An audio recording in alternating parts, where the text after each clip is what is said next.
Hampton and Harris with Bobbi Roquemore, where the world of sports meets the mic and the hammer of the law.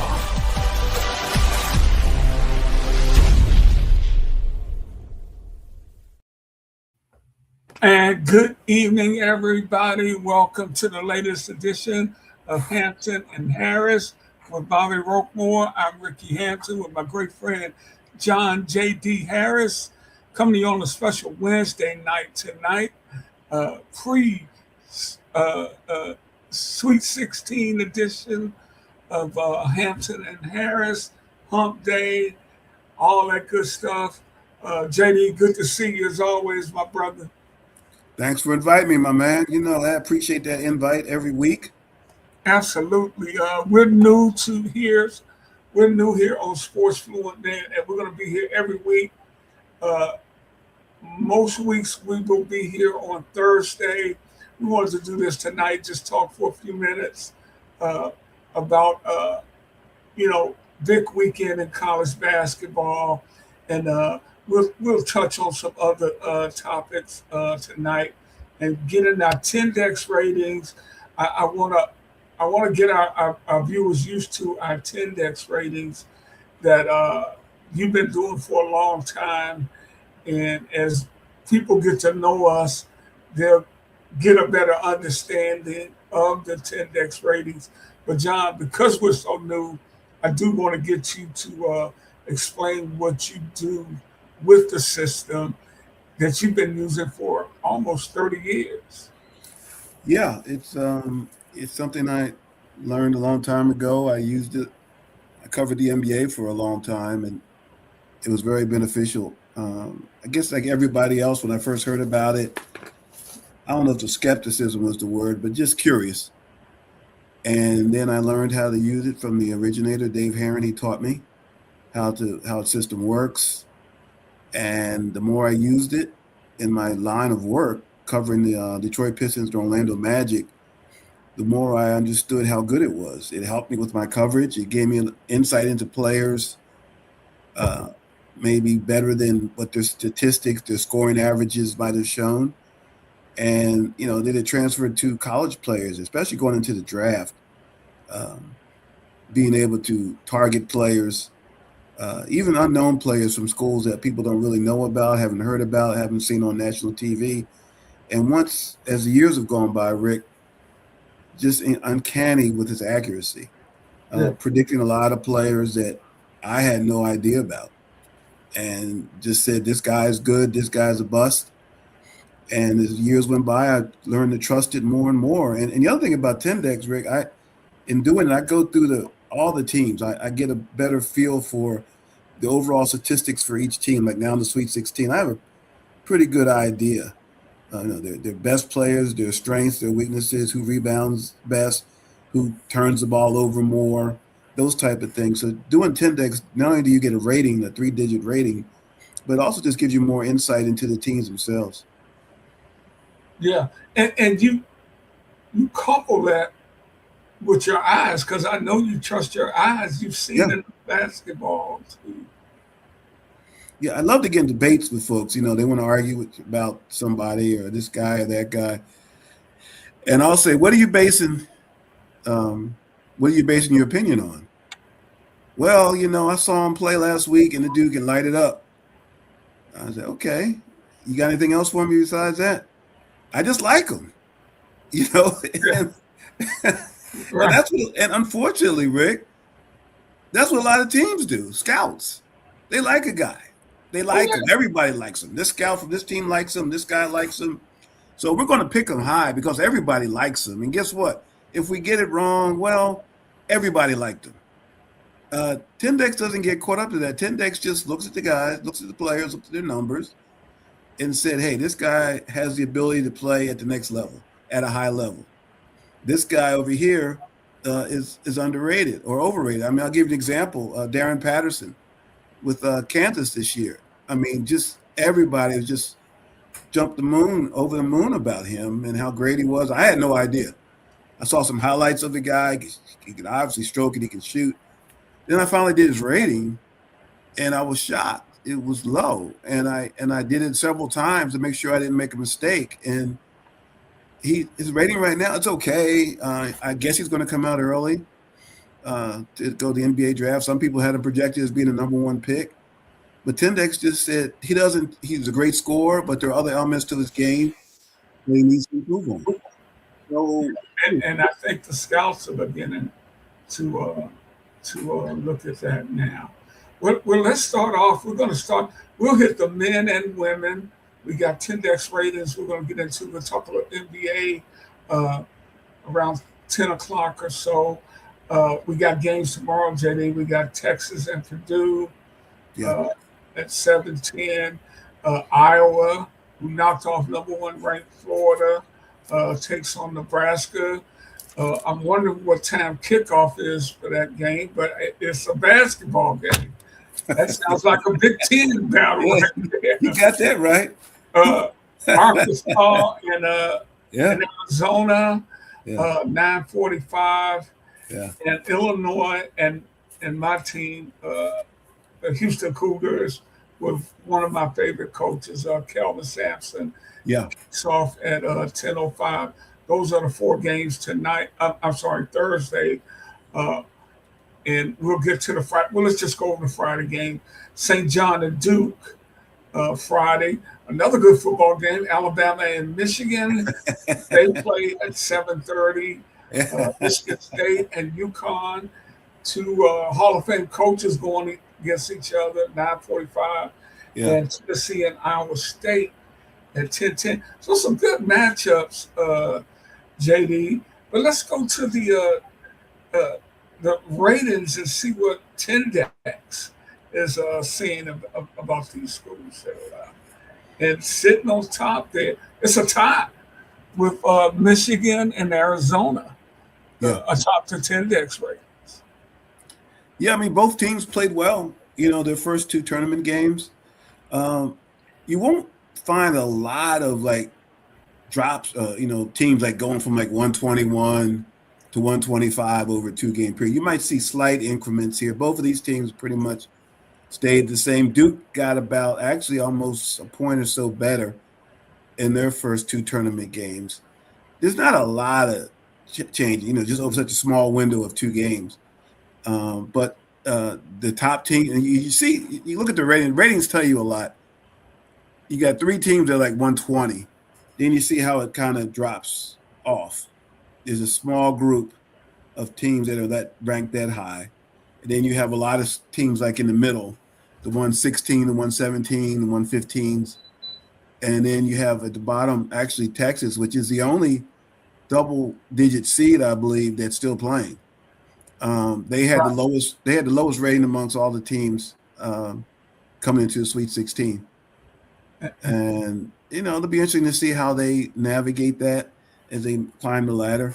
I guess you could call them a Cinderella. They have one of the biggest athletic budgets in college sports. So I have a hard time calling them an underdog or Cinderella. Absolutely, JD. And I'm looking at the bottom here. Every team in the Tindex top 20 entering the NCAA tournament won their first round game. Yeah. And Tindex teams losing the second round with Florida to Iowa, Gonzaga to Texas, and Virginia to Tennessee. And all 3 of those schools that pulled the upset are really established programs. Yeah. And I'm here in Detroit, and I've been following Michigan and Michigan State all year. And I kept telling you about, I think Michigan's keeping Yaxel Lindenberg, a guy you started talking about before anybody knew about him a couple of years ago. I always like to see they kept him in his back pocket. Yeah. They pulled him out a little bit. He's been outstanding so far in the tournament. His rating went up a little bit as well, which when he's now playing. And that's the other thing you look at when you're scouting or as Tindex looks for trends. Now that teams are in the NCAA tournament, you look to see, if a player's rating's going up now, that's really telling you something about him as far as, competition's better. The pressure is more keen now. So if a player now has a high Tindex rating, their rating goes up now, that's telling you, you want to put an asterisk by that name. That's a player who, as it gets tougher, he gets better. And he's one of those guys. Yeah. And we're gonna get to the players too. We also have a 10-dex rating for the men, individual players on the men's side. We're gonna get to a 10-dex rating for the ladies, and we got the ladies individual ratings there. And when I look at this, it looks pretty solid to me, JD. Because I think Michigan can win. I think Arizona can win. I think Duke, UConn, and Houston can win it. I think my sleeper out of that, man, I like the way Alabama and St. John's can get up and down the court. Yeah. Michigan State, they're just a rugged, hard-nosed team. I don't know if they got enough. And Purdue can be scary. With Brandon Smith, that outstanding point guard. I wonder what the draft is going to say about him. Next time we do that, I want you to tell me what 10-dex says about his pro potential. Well, his rating actually is a little lower. I started picking up on him 2 years ago when he had the big guy on his team. His rating was a little bit higher then, but understandable. He was feeding his teammate a lot more. His rating's still high though. It's still a very good rating. Yeah, he just threw it up there and Edie would go get it. Yeah. So I think he's maintained, and he's more of a focal point now. Teams are gearing their defenses to him now. He's the key. So the fact that he's been able to maintain that rating and has his team back in the Sweet 16 again says a lot for him. Hey, let's welcome the viewers out there. I see you out there. Send us your questions and comments. Who do you like heading into this weekend? Who is set up for a possible upset? JD, I don't know if you could call any of the. Guys are higher seeds. Yeah. But like you said, these are all established programs. If Tennessee beats Iowa State, that's an upset. No, I like Iowa State, especially if Joshua Jefferson, who 10-dex loves, he missed his first couple games with the injury. If he's able to play, they could be a team that you could see at the end. They played very well without him, but with him, it goes to another level. And I like Arkansas. I'm intrigued by that Arkansas matchup. Darius Acuff, the guard, I love him. He's from Detroit. Yeah. 10-dex loves him. He is an outstanding player. Calipari, he coaches guards. That's a guard who's definitely got the NBA in his future. Arkansas is a dangerous team. Play hard, they play unselfishly, and they have a great player. Yeah, we got 6 teams from the Big Ten in there. We got 4 teams from the SEC in there. So these are all big time programs. JD, do you think now with the NIL, the Cinderella, the true Cinderellas, the James Madisons, and what was it, Florida Atlantic, Florida, one of the smaller schools out of Florida made around a couple years. You think that's done? Yeah, High Point. I heard people talk about their budget though. They said they have a very high basketball budget, even though they're mid-major. So they said that might be a little deceiving, that they maybe are more on a par with some of the other bigger programs. But yeah, by and large, it's you still got your major programs here. They still have the lion's share of the NIL money. Now it's just maybe a little bit spread around a little bit more, right? And maybe Iowa has a better chance to knock off Michigan now, or Nebraska. Football school maybe has a chance to knock off Duke, but it's still those programs that have the most money are still. Yeah. You look at the top 16, they all got money, right? They all got money. There's nobody in it that doesn't. Oh, Houston, I know Kelvin Sampson has complained and talked about they don't have the big money, the big NIL money. and he's just done an outstanding job Yeah. of that. I think, what is this, their 5th, 6th straight Sweet 16? I mean, he's an outstanding coach. They have a chance, you know. He has such a reputation that kids may take a little less just to go play play for him. So but that's what we have there. I'm gonna see if I can get the men's ratings up here in a second. What we have here.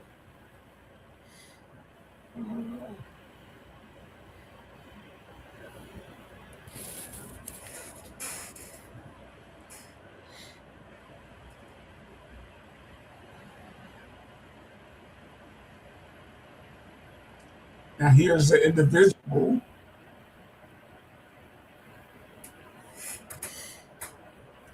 I think I kicked this both off.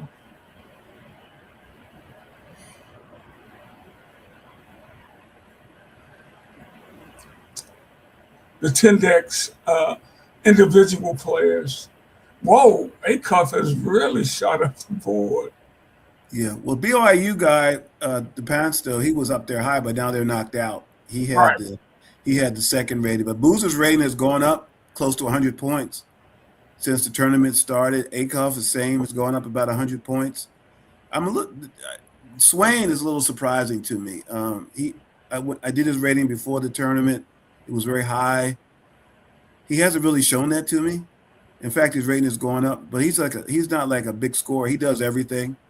He's one of the guys that Tendex values. He scores, he rebounds, he passes the ball, he plays good defense.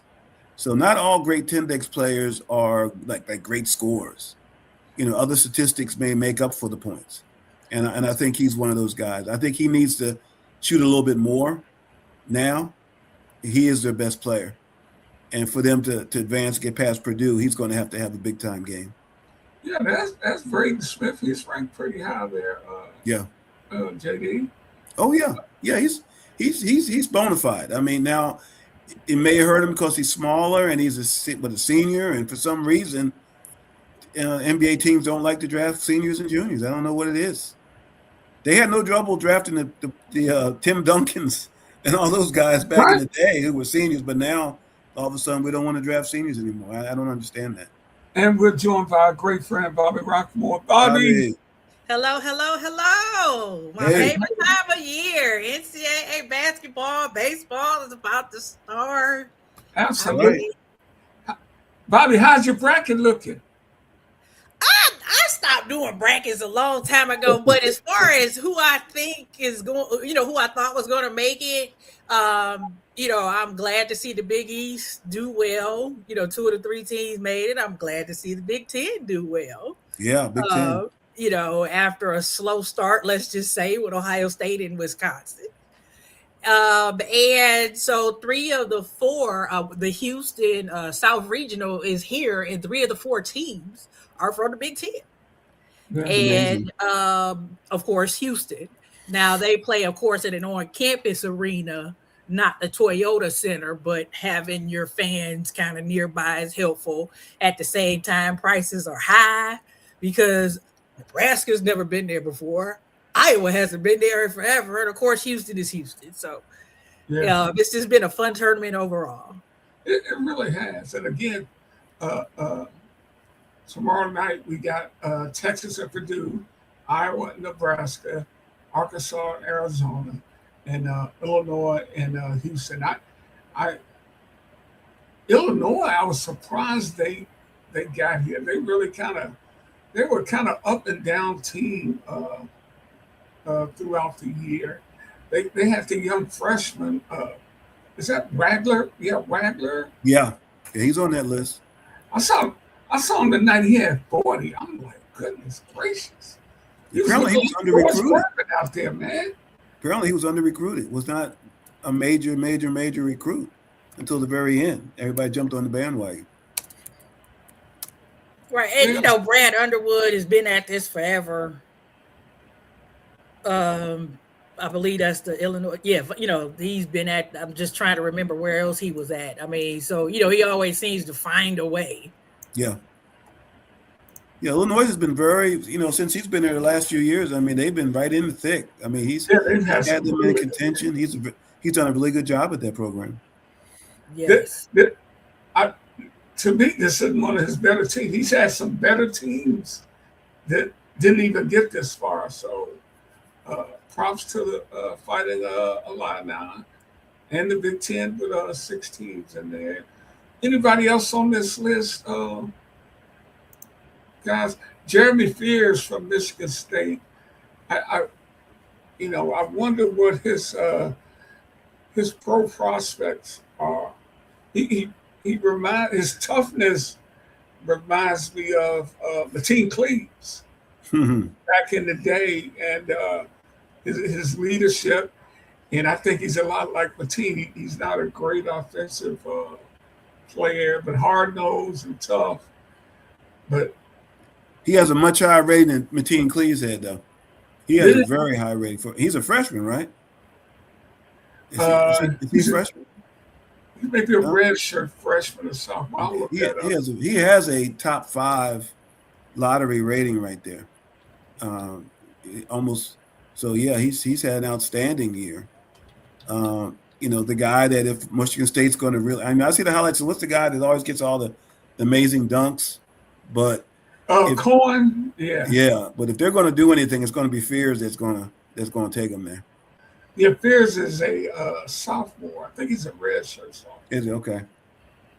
Yeah, is that he had a situation where he had to leave because of a injury or something? Yeah, he's from Joliet, Illinois. Yeah, 23 was his freshman year, and I think he was home during the holiday and got shot. Yes. Oh wow. Yeah. Does he have a brother that played at Oklahoma, or am I no? Because there's a Fears that was at Oklahoma last year that went to the draft.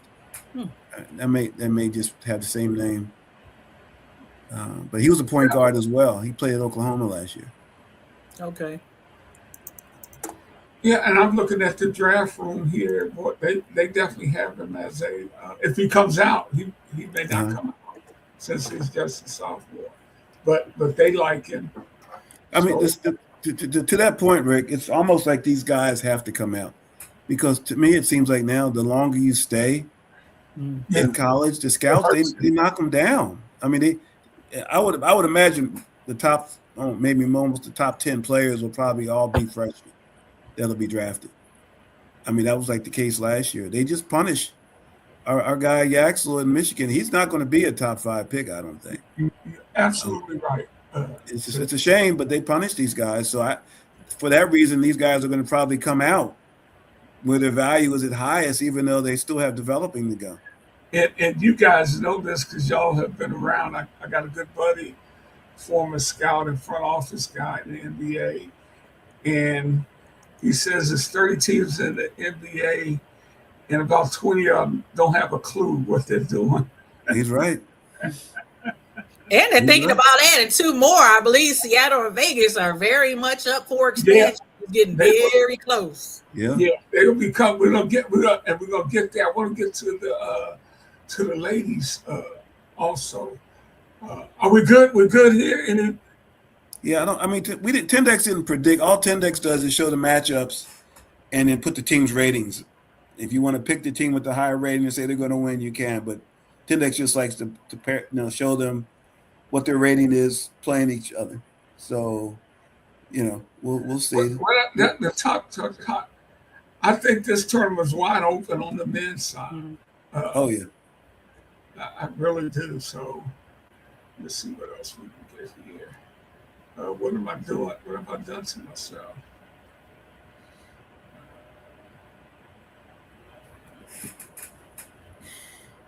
Let's get the ladies up here. It's a difference in the women's basketball. There are really great teams at the top. Yep. And you're going to pick from 3 or 4 of those teams that are going to win it. And there's a bunch of other good teams. But just look at the disparity between a UConn, and the LSU, and the ratings of a Minnesota. I mean, you're talking about like almost a 30-point rating difference. And you saw that in the first round of the tournament. I mean, they just teams just get blown out. I Yeah. mean, just destroyed. And as the tournament compresses, competition gets a little better. But even here, UConn won 4. Did you see the coach from Syracuse? Said, Yes, I saw her. why do you always put us in the. Yeah. You know, I get that, but I don't think you go public with that. No, that was not a good look. And they got a new AD there too. I don't know how that's going to go over. They just hired a new AD from Toledo. You got to build your program. Yeah, that was not good. Compete. What you think UConn needs to come down and meet you? Well, the funny thing is, I get the frustration. Oh, hey, but they also don't like to spread them out. I mean, I think one of the reasons why they do it is because, from a travel standpoint, they'd rather Syracuse play in there than send them out west from a travel standpoint. So I think that's one of the. Unfortunately, they're in the same region with like the best college program in women's basketball. Right. They're not even that far. They're very close to them. But yeah, you got to figure out a more diplomatic way to present your argument than the way she did. She came across. I don't know if she got a lot of sympathy with that. No, you got to meet the moment. And you mentioned, let me see what you said about LSU here, Jay. Yeah, they're not ranked. I don't think people consider. I don't know, but they have a very high rating. No one has LSU ranked as high as Tendex has. So Tendex is seeing something with them. Have a lot of talented players. They have a lot of talented players, and they destroyed most of their opponents. They run up big scores in the NCAA tournament. They did. UConn did. South Carolina did. Texas did. They just demolished their early round opponents. Right. Yeah. And I think part of that too is getting kids a chance to play, because maybe as the games get tighter, they may not be able to play. And so, you got players who maybe don't get to see a lot of action, or this is their chance to be able to say they played in the tournament. So I can see from a coach's perspective why that may happen as well. Whereas on the men's side, that may not be the case. Yeah. So look at that. Let me see if I can get the ladies' schedule up here. Coming up Friday, we got Vandy and Notre Dame. That'll be a good matchup. North Carolina and UConn, 1 versus 4. Duke and LSU. That's going to be a good game. Yeah. Yeah, Friday night at 10 o'clock. And Minnesota and UCLA. So that will be a good one also. And then Saturday, Louisville and Michigan, Kentucky and Texas, Oklahoma and South Carolina, and Virginia and TCU. I guess TCU would be the Cinderella here, although they got plenty of money. They're big time. Yeah, they're a 3 seed. I mean, they become a brand name in the last couple of years, especially with the expanded Big 12. And if you can rise to the top of that, that's saying something, as opposed to being one of the best of 10 teams versus being one of the best of whatever 16 teams or whatever they have now, and got a couple of brand names. I believe the Haley Van Lith went there, did well. One of the Cavender twins or something, I think, ended up there, or both of them. So, they got some big names and probably drew a lot of interest. And then that, breeds more interest in your program itself. And here they are, a 3 seed, at the tournament. And just like, it's funny you mentioned Iowa. I've been following all my life the C. Vivian Stringer, and people, and the funny part about it is Iowans know that their basketball was way great, way before Caitlin Clark. But for some reason, most people did not. Like I said, C. Viv in the 80s, I remember that. and they'll be the first ones to tell you that this black woman is the one who set the program on fire and put them on the path that they were to be able to get a Caitlin Clark. Yep. And so it's good to see them winning without, Caitlin Clark, but we always knew that, anyone who ever followed Iowa and Big Ten basketball.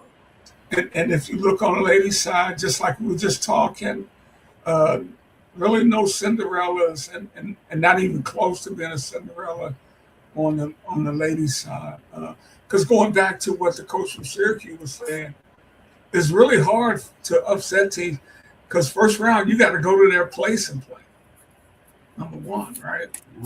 So, yes, and I get that because of the attendance. Maybe one day they'll get there to where they can have neutral sites again, but I'd rather see a full house, a packed house, a hype house, than, it makes a better television. The team has earned it. And then they'll go to their regionals for the Sweet 16. I think that's great.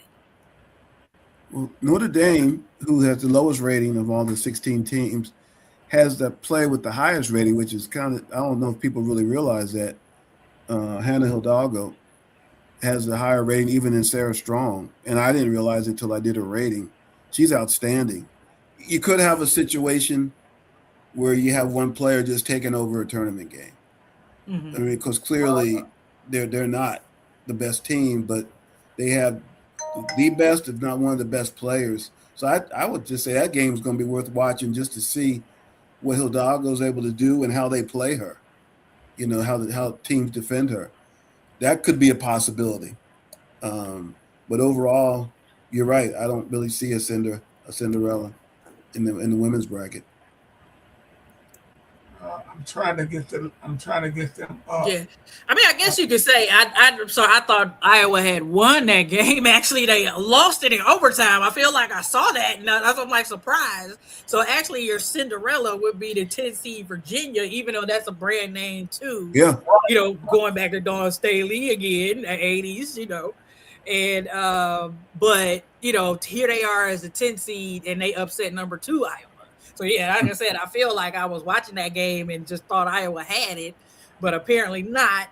Virginia ends up winning it out in overtime, and so they're the 10 seed who beat the 2 seed. And I think I got them now. I want to get this up here very quick. Nope, that is not it.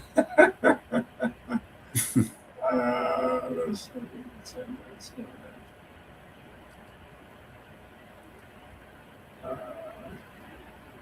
Well, I may have to move on and I can't see them. Yeah, and another, Kentucky, I hadn't really seen them before. Good for them. 5 seed. Yeah, well, let's move on. I apologize for not being able to get the top ladies up on the board. I can't go over them right quick. You were talking about the highest rated woman. Is Hidalgo from Notre Dame, Olivia Miles from TCU, and who was at Notre Dame. Remember, she was supposed to go in the draft, and people couldn't figure out why she stayed in college, and she went to TCU, and because she said she could make more money at TCU this year than she could if she'd gone to the draft. So she's one of the reasons why TCU was up in there. That'll change a little bit next year because. The WNBA, the ladies got a nice raise. Yeah, minimum salary is now $600,000, and you max out at a little bit over $1 million in salary. So that's fantastic for the ladies. And yes, and another huge. Go ahead. I just wanted to add another huge factor that I saw. That you really don't think about, but nowadays we have to, is a housing allowance.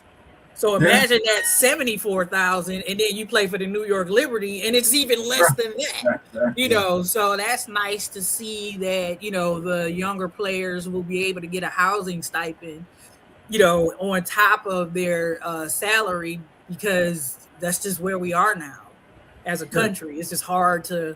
And then living there for a short time, you getting a short lease, it's hard. It's just hard. So that was a nice thing to have negotiated and gotten out of the new CBA. Hey guys, what are your thoughts on there's been a lot of talk about the the 65 game rule. The NBA Players Association said they wanted it abolished or reformed. They cite Kay Cunningham probably being ineligible for any postseason award because he's not going to, he suffered a punctured lung, collapsed lung, and the Pistons may bring him back, but they may just wait for him to come back for the tournament. Any thoughts on that? And there's also been some thoughts on reducing the number of games from 82 to 70. But I'll just tell you this right quick. I think guys will still sit out if it's 70 games. Mm-hmm. If it's 70 games, you think Joe's going to play 70 games? You think LeBron's going to play 70 games? I don't know. I'm sitting on my lawn. I'm telling the kids to get off my lawn. So that's where I am with this. But I don't get it. I mean, like I said, I remember traveling, covering NBA games with the teams on the same plane with them. We flew commercial with the players. They didn't have jets. They didn't have dietitians. They didn't have chefs. These guys that eat their meals on the plane, their private plane, when they go to cities now. The training facilities now are just, come on, not even close to what they had back then. Right. And you had guys playing 82 games a year back then. They played it. It was a different mindset. They played hurt, but they played. And now we're at 82, and now we said let's reduce it. When like you say, Rick, I agree. Because they go to 70 now, guys are still going to be load managing. That's not going to change. They're not going to all of a sudden start playing 70 games now because they reduced it by 12. They're still going to have that same mentality. So I would hold firm on that. And I always try to favor the players, but I don't see that. If those guys back then, what that boy say on Coming to America about his mama called him Clay, I'm gonna call him Clay. If they could play back then, 82 games, they can play 82 games now. I'm sorry, okay? I'm sorry. Yes. But I would like to propose a solution for the Kay Cunninghams of the world. Yeah. I get the spirit of the rule. You want a person to play 65 games. Yeah. You don't want them gaming the system throughout the season. Right. In his case, he did not game the season. Right. So maybe 65 games or 80% of the first some sort of metric to account for the player who just had bad luck. Because you don't want him discouraged from not playing at the end because he might miss out. If I go 64 straight, I might miss out on the 65. You don't want to discourage that. So you have to, I think to insert some sort of metric to say this person wasn't gaming the system. Yeah. If they played in 90% of the first 70 games, then they should be counted too, because clearly they weren't trying to load manage. They were just trying to, play as much as they can and just had bad luck. But I get that. Yeah. But part of greatness is availability. I mean, you got Bill Walton, great player, couldn't stay available.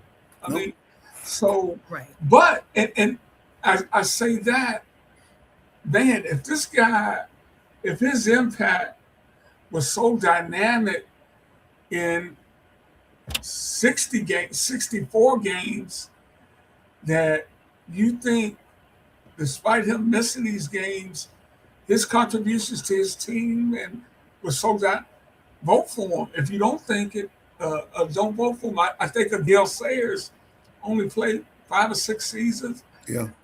He was so dynamic. Mm-hmm. This dude's Hall of Fame. So. Yeah.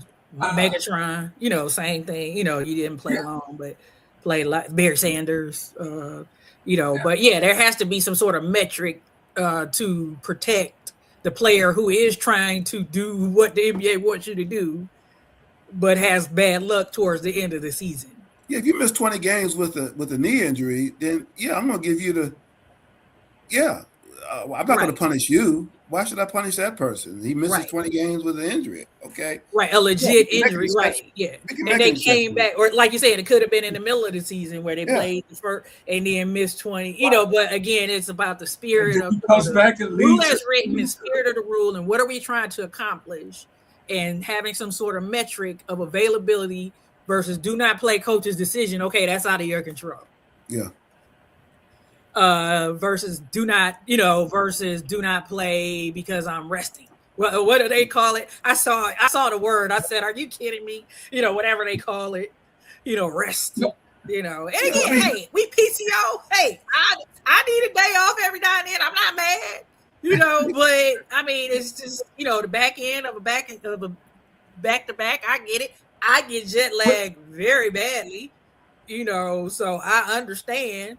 How that goes, if you need the back end of a back-to-back, they got players now. Like I said, I think the Cavs are on the West Coast and then came play the home game. Yeah. Like, whoa, you know what I'm saying? See, at Sacramento or something. And it's like, wait a minute. I can see something like that. But again, it's the spirit of the rule, people doing things intentionally, in the interest of themselves. And versus the athlete who just needs a day off because that's where we are as a society. They have a lot more pressure on them than they did in the past. Everything's televised, everything, so let's keep that part into account too. You may need a mental health day and a physical health day at the same time. I understand it. What kills me now is it's hard for me to understand with the specialization of the game in the NBA, as JD was just talking, the travel is so much better now. JD, you would wake up in cities you ain't know where you were, right? I mean, but they still don't. I mean, I'm just saying. I've looked at the schedule. You have nutritionists, but the injuries are a bigger part, play a bigger part in the NBA now than they ever had, and that's just. Amazing to me. Back then, guys played. If a guy tore his ACL, he wasn't going to play back then. Right. I think back then, guys played hurt. They played. Yes. They dealt with more stuff back then. To be honest with you, if you can't play, you can't play. But I just think guys sucked it up. It was just a different mindset back then. It was 20 years ago, 30 years ago. The guys played. They played hurt. They played injured. They didn't play if they couldn't, if they just physically couldn't play. I just think, like you said, the mindset is just changed now. But I think the players' union needs to read the room. We were just talking recently about how the league is being viewed. Now, okay, hey, we want to reduce our games. Fans are already throwing their hands up with this. Now they say, okay, well, now they want to play less games. They're still going to sit out. I'm still going to pay $500, take my kid to watch the game, and LeBron's still not going to play. Right. So I'm still pissed. That type of there's thing. Less of a chance. You can go, get a team that isn't that good. You can kind of take your kid to that game because the game may be cheaper, or an unfamiliar, versus a non-rival or something like that, or on a weekday. But you take that away. And maybe it's not. That's the one thing, as a season ticket holder for football and a season ticket holder for basketball, I do appreciate the Cavaliers, at least, and just what I see on League Pass with other teams who aren't, who are just, the in-game experience is just better. It's just fun to be there, whether you're winning or losing. And it's not catering to television. They actually cater to the fans who are there, and it's really a great experience that I'm glad I've been able to partake in lately, that I just didn't realize, how much they go out their way. And, Rockets games I've been to, same thing, even though that's not my team that I root for. It's just a better in-game experience. At the same time, maybe they can take, I'm just trying to think of how that could work. If they're going to add 2 teams, maybe they can have less, maybe start at 78 or something like that. Dropping all the way to 70, I'm not sure. but I can see some games because now you have 2 more teams. There are more jobs available, more teams to put on television to make up for that lack of game, that the lack of games that a certain team may play. Speaking of 2 more teams, guys, it looked like the NBA is coming back to Seattle and heading towards Vegas. You go to Vegas and make a bet that they're going to get a team in Vegas. JD, you know what kind of town, basketball town Seattle is. You probably think it's a good thing to see them coming back there. Yeah, I mean, Seattle's a great town. It was a shame that they lost their team. I'm not as excited about Vegas.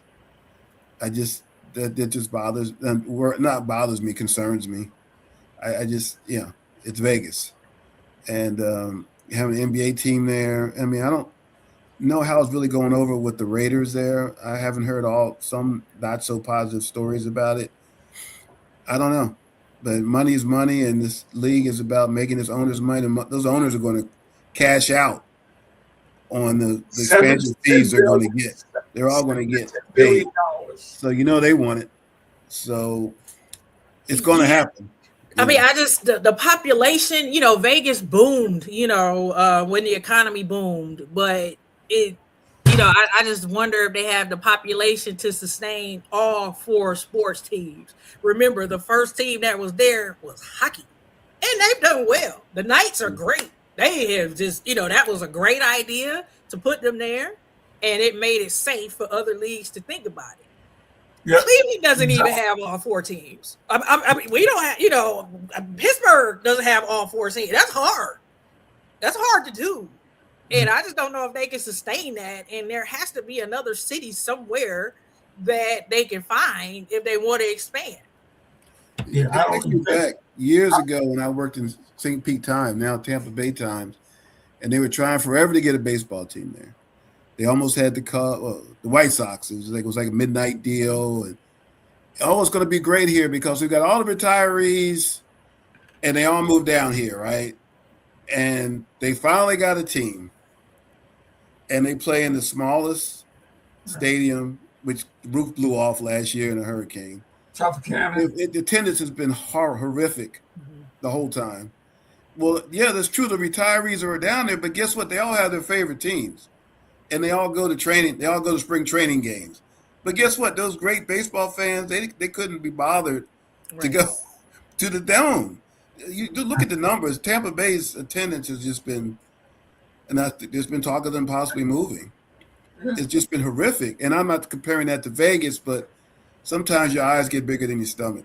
Yeah. And like you're saying, Bobby, maybe that's, they got some pro teams there already, adding an NBA expansion team, which could be some 20 and 62 seasons. Right. How long before the excitement wears off there? Yeah, and you got the hockey team doing very well, winning titles. They've already got an established fan base and the atmosphere, and trying to share that with, the T-Mobile Arena, I guess, would be where they would play. Where are you going to play? You got to squeeze that in on top of the Usher concert or whatever else they also have in Vegas. I just don't see it. But long as they don't play in one of the casinos. Long as they don't play in one of the casinos. Yeah, they don't play in one of the casinos. Right. The Mandalay Bay is beautiful. I've been to an Aces game. I forgot about them. They can't play in. I said 4 teams, 5 teams. They can't play in the casino. Sorry. No. The A's will be there. I mean, no, it's a 10,000 seat arena. They've been selling out season tickets for 4 years straight. Not only, and I'm talking about before they started winning titles with A'ja Wilson, they were selling out that arena. I've been there. Okay. It is beautiful. Stars show up, but it's saturated.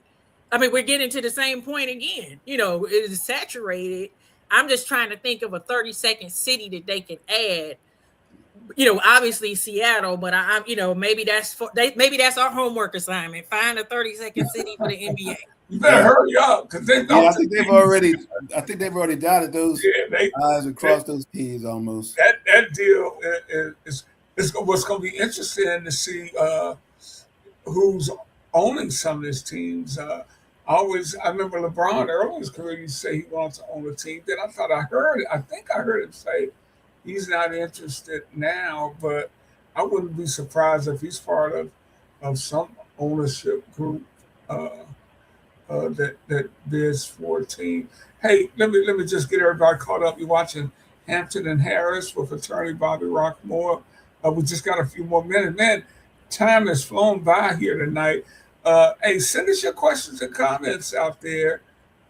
Anything that's on your mind regarding the NCAA's, the expansion, NBA playoffs headed down the home stretch.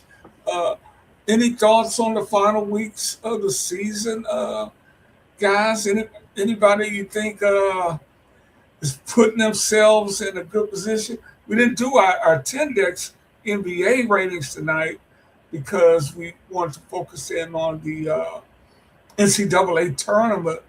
But JD, I don't know if you checked in lately, but what are you seeing? I mean, I haven't done it, like I said with the ratings. They don't. Over a course of a season, maybe in that last month, we want to look at the last month and see who's really right. I mean, you can look. Oklahoma City, I think they lost tonight, but they had a long winning streak. San Antonio had a long winning streak. I mean, you can look at the teams like that. Their ratings will have gone up a little bit by the time we get to the end of the season. They're playing good ball now when you want to be playing good ball. The Lakers rating has gone up from the last time I did it. I don't see a lot changing. The Lakers are going to have a tough way to go. They're going to have a tough first round matchup. Whether it's Denver, whether it's Minnesota, before thinking about winning the championship or getting to the finals.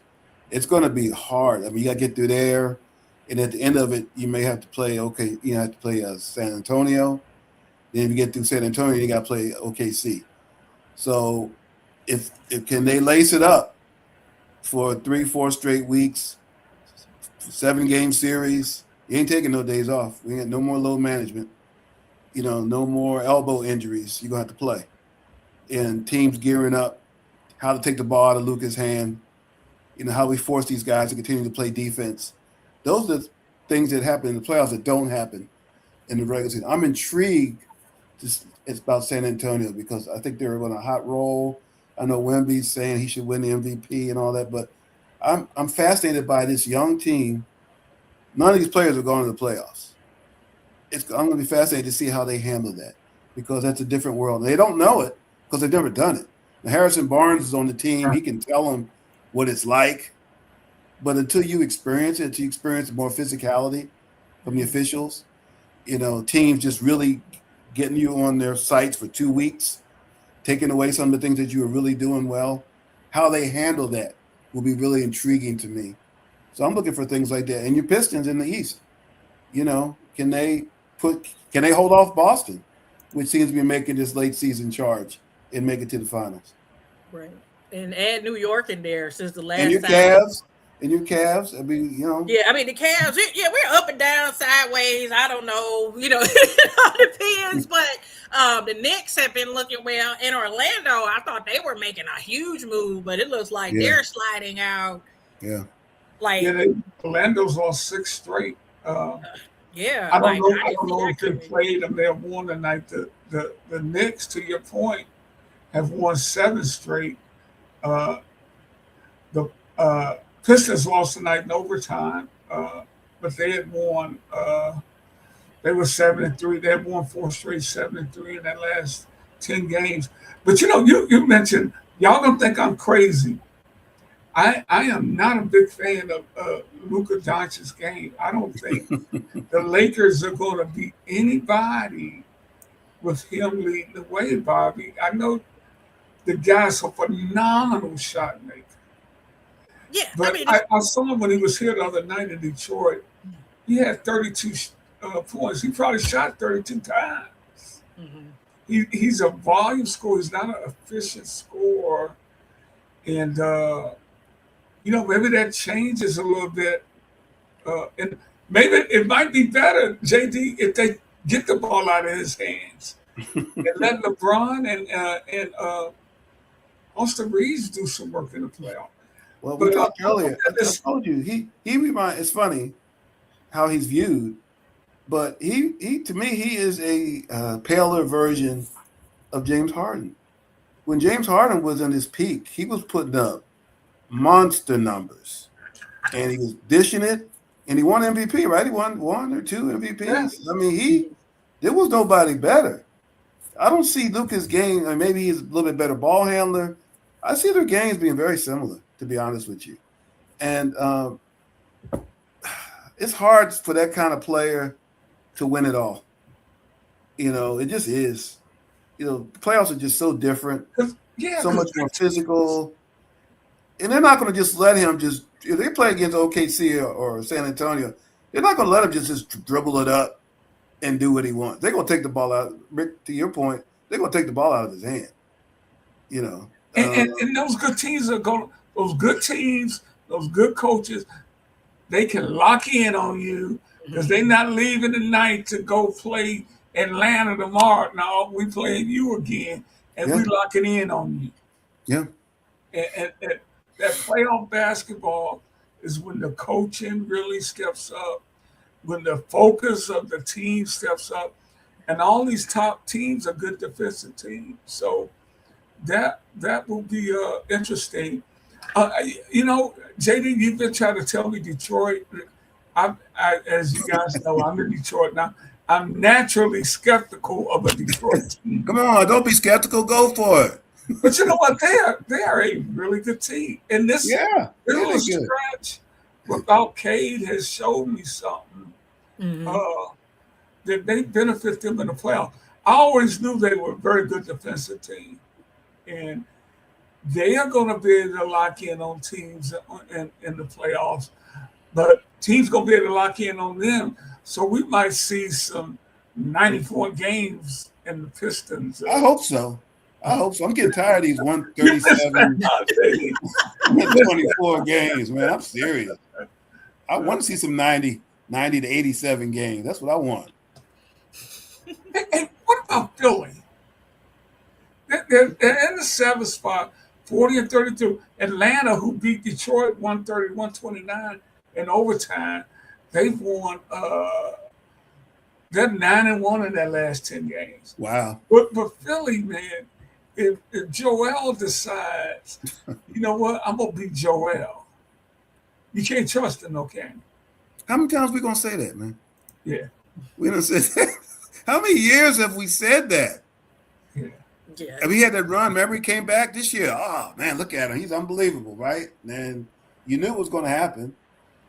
And see, Bobby JD's a Philly guy, so. Okay, I didn't realize that was hometown. Okay. You can't trust him. Skepticism that Detroiters have. You just can't trust him, man. I'm sorry. I mean, he just can't stay healthy. He just can't. His body he's like a much bigger version of Bill Walton. His body has betrayed him. For the talent is undeniable, but he just cannot stay healthy. He can hit the threes. He can score inside. He's just an unbelievably talented player. But he just, like you said, Rick, I mean, what's your availability? Yeah. Doesn't matter how good you are if I can't count on you. Hey, Bobby, what's happening in Houston? Yeah, I mean, I talked to a friend about it, and I just said, ultimately, without, when I just remember the day Fred VanVleet was injured. I remember, and I was like, oh boy, this is not good. And they came out, played well, and got was pretty much hanging with OKC. And then it just, the ball handler, you need a ball handler. It's not, does it surprise you that they did somebody? Does it surprise I can just see what's missing. So that to me, I think that's just, it was all good in December and January and stuff, but once you get into the dog days of the season, it's just kind of hard, and it's just starting to kind of show to me more than it did before.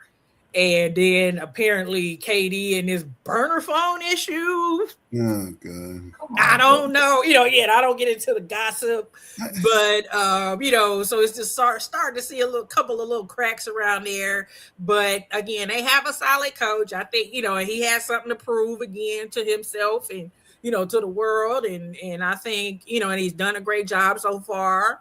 And just looking at the West, they're all kind of, up and down, the 6th seed and all of that. I think they should be able to hold court and get that 6th seed, play the Lakers and see what happens.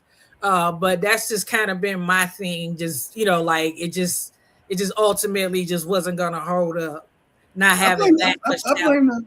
I blame the front office. You go out and get Kevin Durant, right? Mm-hmm. You're making, Van Vliet gets hurt. So you need another point guard, right? And you don't, every year is the year you got to win it. You're not promised next year. Mm-hmm. So to me, I'm going out. I saw Oklahoma City picked up a McClain from Philly who's really helped them a lot. Houston should have done something like that and go out there and got a point guard. That's what they needed, right? They know they still need one. Plus, you don't know what next year is going to be. You don't know where Durant's going to be a year from now, as far as physically. You got to go for it this year. I would not invest against Cleveland. Yeah. Cleveland stole Dennis Schroeder. They just gave it. Yeah. Oh yeah, that was Keanu. Yeah, just everything. Yeah. How do you not go after somebody like that? I don't get it. 30 teams in the league. Schroeder's been on 20 of them, but he is a good, solid point guard. He helped the Pistons tremendously last year in the playoff. Perfect backup for Van Vliet. Hey, we got to get out of here. But before we go, I want to throw this up here and get your thoughts on this. Not that. Let's see. Let me try it again. Come on, I'm panicking here. I'm the pressure. I can't take the pressure. Well, I'll just while you looking for that. Coach. Oh, go ahead. Oh, yeah. No, I was just going to say the Maryland coach, Freeze, and her best player went viral for their face-to-face moment in the. Here we go. I think we got it now. In the NC tournament game, I got it now. And she caught a lot of criticism for it. But after the game, the player, Oluchi, her star player, said, "Hey, I ain't have no problem with it." Oluchi Okwana, she said, "I want to be coached hard. And Coach Freeze coaches me hard." So that's the kind of relationship we had. I'm paraphrasing what she said. That's some old school coaching. I don't know if you got to get that close to make that point. But I don't mind it personally if you got that kind of relationship with a guy or with a young lady to get after him. And she was telling her to lock in. You're the best player out here. Your thoughts on this? Consistency. As long as if that's who you are, then that's who you are. Remind me of Tom Coughlin in the NFL. That's who he was. If as long as it's not being done unevenly, then this person, it's just weird for some people still in this era to see a woman that strong, that way, and then the racial element maybe a little bit too. But those of us who play, that's how it goes. You play, in the heat of the moment. This is a game. Yeah. Don Staley would do the same thing and nobody would care. What do you think, JD? Yeah, I agree. I don't have if there's this relationship between these two, if it's not being performative, if it's not just something out of the blue, catching the player totally off guard, this is how she coaches. I'm sure practices are like this too. We don't see the practices. Yeah. It's called the personification of coaching hard. Mm-hmm. And I don't have a problem with it. Like you said, we're in a day and age where that people really, you're not supposed to do that. You're supposed to sit them on the bench and give them some cup of hot chocolate and pat them on the back. And I had a chance to coach Tom Izzo throughout his career. Coach Izzo coaches like that. That's another one. And the thing about is he'll let you come back at him if you got a point. Yeah, so that's even better. Mm-hmm. Yeah, that they have that kind of relationship where they can do that. Right. Yeah. So, but nowadays, guys, Well, 90% of college players will be in the portal the next day. Tomorrow. Right. Yes, I'm out of here. Hey, we got to get out of here. Hey, guys, thanks for tuning in. We're going to be here every week on Thursdays, most times, unless something's going on big like the NCAA tournaments this weekend. Subscribe to our show. J.D. Harris is the author there. He's got his book, Tomlin Behind Him, The Soul of a Coach. Bobbi Roquemore is a well-known attorney in the Houston, Cleveland area. And I'm just the guy that gets to hang out with him. Who's got a golf book coming out. He won't talk about it. Yeah, it's coming, baby. It's coming. Coming Rising, coming this summer. I tell you, JD, these administrative part of this book, harder than writing the book. But Yes. we'll be out in a matter of weeks. But this is so much fun. We'll be here every week. We'll be doing 10 decks. We'll be taking your questions and comments on whatever you got going on. Tell a friend, subscribe, and you'll get more information on our shows to come. But until then, for my great friend J.D. Harris and Bobbi Roquemore, I'm Rick Hampton. Peace, everybody. Good night. Good luck with your teams this weekend. See ya.